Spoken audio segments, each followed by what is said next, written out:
Le recours au mix énergétique est un moyen pour résoudre les problèmes d'électricité à Madagascar, selon le système des Nations Unies. Selon lui, Madagascar a les moyens de résoudre les problèmes d'électricité. Il sera difficile d'accorder une crédibilité à la prestation de serment d'Andradzwil ce samedi en ce qui concerne la protection de la souveraineté nationale et des intérêts du pays, compte tenu de sa nationalité étrangère, selon l'historien Arlala Ranzatwil. Dans l'actualité internationale, Israël s'est dit déterminé à mener jusqu'au bout sa guerre contre le mouvement islamiste palestinien Hamas à Gaza, en dépit des pressions internationales et de signes d'impatience de l'allié américain face à l'ampleur du bilan des victimes civiles palestiniennes.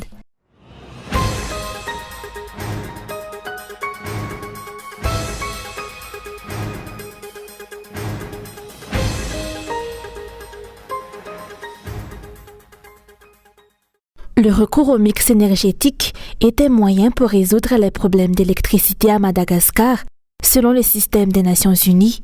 Cette recommandation a été émise lors de la célébration de la journée de l'industrialisation de l'Afrique 2023, dont le thème est « Accélérer l'industrialisation de l'Afrique par l'autonomisation des femmes africaines dans la transformation pour un marché intégré ». Les Nations Unies estiment que Madagascar a les moyens de prendre des mesures en ce sens. Cependant, pour atteindre cet objectif, il sera nécessaire de mettre en œuvre différentes stratégies et réformes préconisées. Il est souligné que l'énergie occupe une place centrale dans le processus d'industrialisation. La question de l'autonomisation économique des femmes est au cœur de la transformation industrielle. La question de l'énergie est au cœur de la transformation industrielle. La question des réformes, et c'est pour ça que le ministre parlait par exemple de la loi de l'investissement, il y a d'autres efforts qui sont en train d'être faits au niveau du code minier. C'est autant d'efforts que nous encourageons, surtout leur application, parce que ça permet réellement d'assainir l'environnement des affaires qui permet d'accélérer l'industrialisation. Le système des Nations Unies a souligné que le recours au mix énergétique offre de nombreux avantages pour l'accès à l'énergie dans tous les secteurs du pays. Et Madagascar regorge de beaucoup d'énergie alternative. Ce n'est pas le soleil qui manque, ce n'est pas le vent qui manque. Il y a de l'eau, il y a beaucoup de sources d'énergie qui peuvent être mises à disposition. En plus, quand on regarde les questions d'accès, pour que la couverture énergétique en l'état actuel des choses puisse marcher, il faut un mix énergétique. Et c'est pour ça que tous les investissements et tous les efforts qui permettent de développer les énergies alternatives sont autant de choses que nous, au niveau du système des Nations Unies, nous promouvons pour que, au niveau local, les populations aient accès à l'énergie. Et quand les populations ont accès à l'énergie, vous ne pouvez pas imaginer le caractère transformationnel que la communauté peut avoir et le bien-être que ça peut apporter. Selon les explications, l'industrialisation doit être une priorité en Afrique pour favoriser le développement, améliorer l'économie, créer des emplois pour les jeunes et lutter contre la pauvreté. La participation de tous est nécessaire à la mise en œuvre des différentes stratégies à cet égard.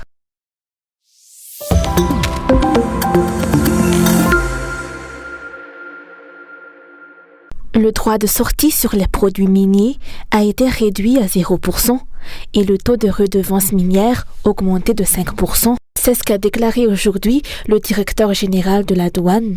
Il s'agit d'une nouvelle volte-face du gouvernement qui souligne un manque de stabilité et de cohérence dans ses décisions, selon les observateurs de la vie nationale. Une tendance persistante au cours des 5 dernières années qui rend de nombreux secteurs instables. Dans le budget de l'État 2023, les entrepreneurs se sont vus imposer un droit de sortie sur les produits miniers, ce qui a entraîné beaucoup de difficultés aux entrepreneurs et a restreint les exportations. En effet, cette décision a provoqué une accumulation de produits sur le territoire et affaibli l'entrée de devises étrangères. Les entrepreneurs ont vivement contesté cette mesure, arguant qu'elle n'avait pas fait l'objet de consultation. Un an plus tard, le gouvernement a fait machine arrière en fixant le droit de sortie à 0%.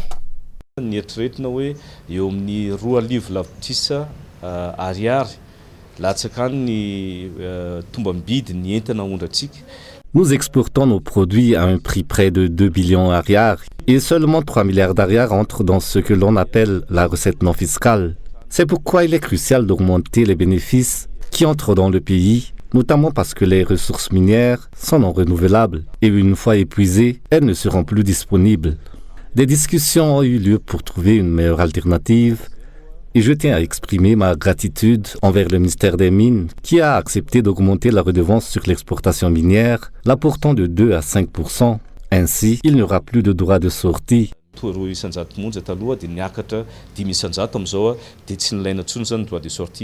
Les fluctuations constantes dans les décisions gouvernementales dissuadent les entrepreneurs étrangers d'investir à Madagascar, tout en impactant négativement les activités des entrepreneurs locaux.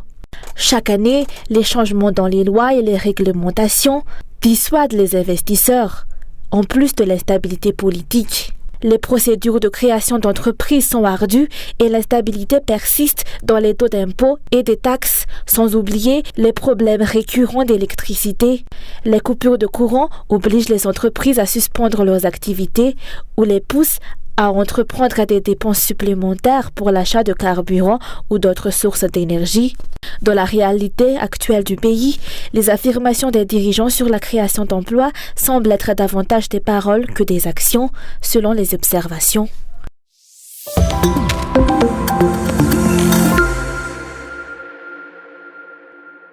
Il sera difficile d'accorder une crédibilité en la prestation de serment d'Andradzuil. Ce samedi, en ce qui concerne la protection de la souveraineté nationale et des intérêts du pays, et étant donné sa nationalité étrangère, selon l'historien Arla Laranzatouir, ce dernier exprime des doutes quant à la capacité de ce président à défendre les intérêts du peuple malgache au niveau international, en raison du passif entre les deux pays. Selon lui, Andradzuil n'a pourrait hésiter à refuser un ordre émanant de la nation française.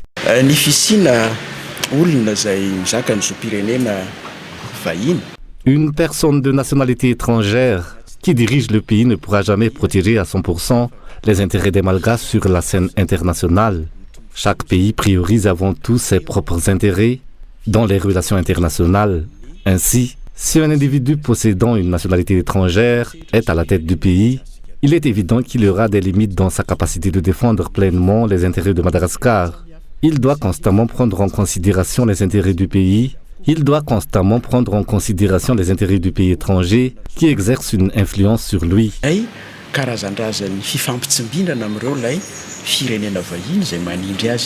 Selon cet historien, il est incontestable que la nation française influence les décisions d'Andradzuil en raison de sa citoyenneté dans ce pays.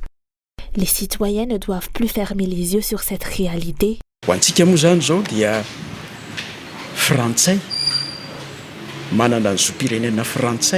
Dans notre situation actuelle, le président se prétendant élu possède la nationalité française.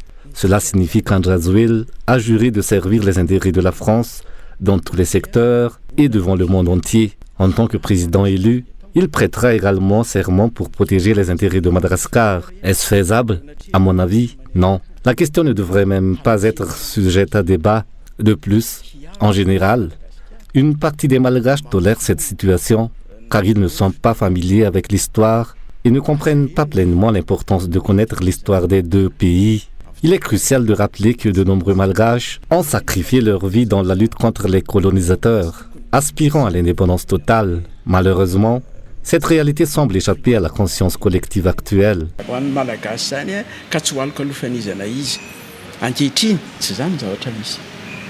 Les dirigeants tentent de faire oublier l'histoire qui narre pourtant la lutte de nos ancêtres pour la liberté.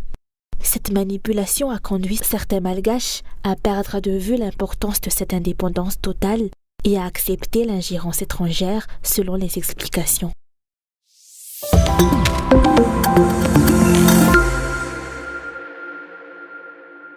Par le musellement et la répression politique de tous ceux qui s'expriment, le régime en place expose son manque de confiance en soi et sa fragilité. Ces pratiques d'entrave à la liberté d'expression dirigées contre certains politiciens, citoyens et organisations mises en œuvre par les dirigeants revêtent actuellement différentes formes. Selon les explications, l'un des droits fondamentaux de l'homme, la liberté d'expression, également préconisée dans la Constitution, est continuellement bafouée par les autorités en place. La démocratie dans le pays est en régression.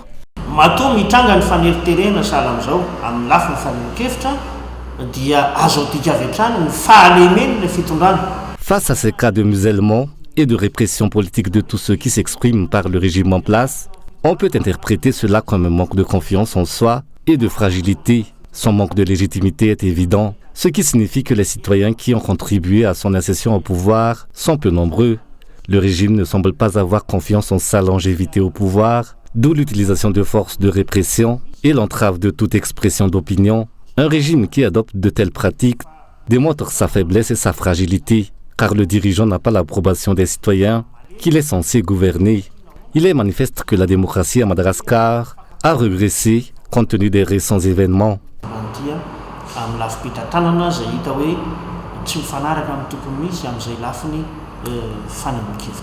Selon les analystes politiques, la ministre de la Communication du régime Radziwiłł, qui avait autrefois revendiqué le droit fondamental à la liberté d'expression, semble désormais peu tolérante envers cette liberté, maintenant que son parti est au pouvoir.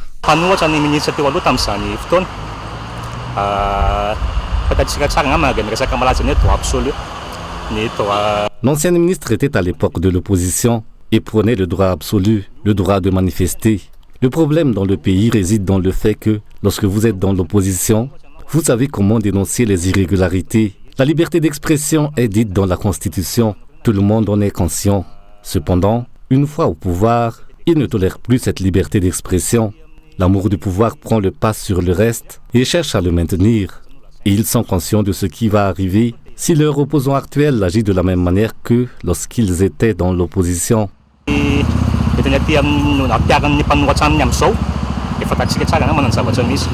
Rappelant que le respect de la liberté d'expression dans le pays faisait partie des revendications, des manifestations du collectif des candidats.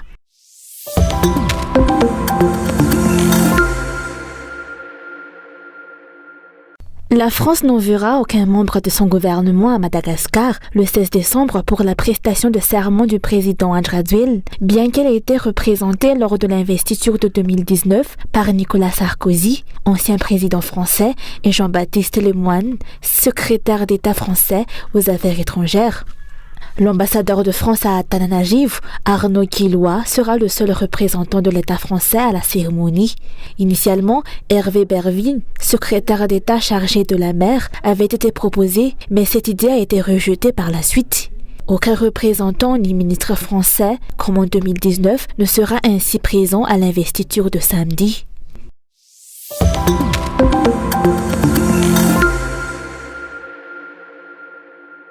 Une école de l'état-major sera établie à Antananarivo pour renforcer les compétences des forces armées. Une académie des douanes sera également mise en place à Thomasin pour former les acteurs douaniers et ceux souhaitant œuvrer dans ce domaine.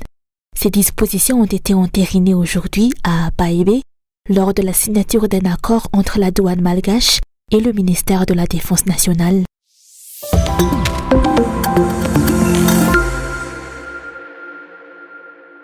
Un incendie s'est déclaré hier soir dans la cité des étudiants de l'université de Mahajanga. Malheureusement, aucun matériel n'a pu être sauvé. Selon les explications des étudiants touchés, l'incendie aurait été causé par un court-circuit. L'électricité a été coupée vers midi et en raison de la chaleur, nous sommes sortis faire un tour vers la fin de l'après-midi. Lorsque nous sommes sortis, l'électricité n'était toujours pas revenue. Nous avons appris qu'elle était revenue à 1 mètre près du rond-point.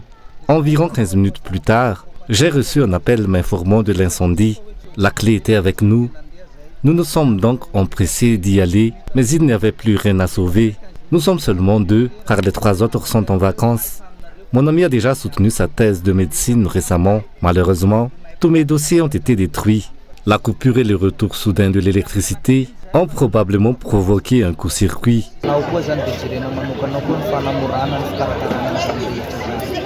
Selon le président de l'université de Mahadzang, une aide sera apportée à ces étudiants pour les aider à surmonter les conséquences de cet incendie.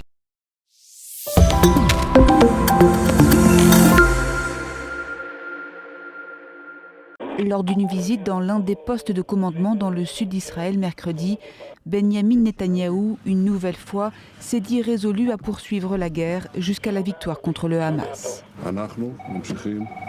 Nous continuerons jusqu'au bout, il n'y a aucun doute là-dessus. Et je dis cela à la lumière de la grande souffrance causée par les soldats tombés au combat, mais aussi face aux pressions internationales. Rien ne nous arrêtera. Nous irons jusqu'au bout, jusqu'à la victoire. Rien de moins. L'armée israélienne a connu mardi sa journée la plus meurtrière. Entre frappes aériennes intenses ces derniers jours et combats terrestres redoublés, Tsahal indique que ses troupes continuent de progresser. Mercredi, le Hamas l'a une nouvelle fois accusé de renforcer le siège de l'hôpital Kamal Adwan au nord de l'enclave. De Gazaville au nord, jusqu'à Khan Younes et Rafah au sud, les mêmes scènes de destruction et de désolation. La situation humanitaire continue de se dégrader d'heure en heure. Un nouveau poste de contrôle s'est ouvert au passage de Kerem Shalom à la frontière avec l'Égypte. Il devrait permettre l'entrée d'un plus grand nombre de convois, dont certains en provenance de Jordanie pour la première fois depuis la mi-octobre. Des livraisons d'aide de plus en plus urgentes, alors que des centaines de milliers de Gazaouis déplacés manquent de nourriture, de médicaments et d'abris. Je ne sais pas comment je vais accoucher. Comment vais-je réconforter mon petit enfant? Même pour mes jeunes enfants ici avec moi, il n'y a absolument rien. L'ONU alerte sur les risques de famine et de propagation de maladies dans ces camps de déplacés surpeuplés. Selon l'organisation, 85% des plus de 2 millions de Gazaouis ont été déplacés.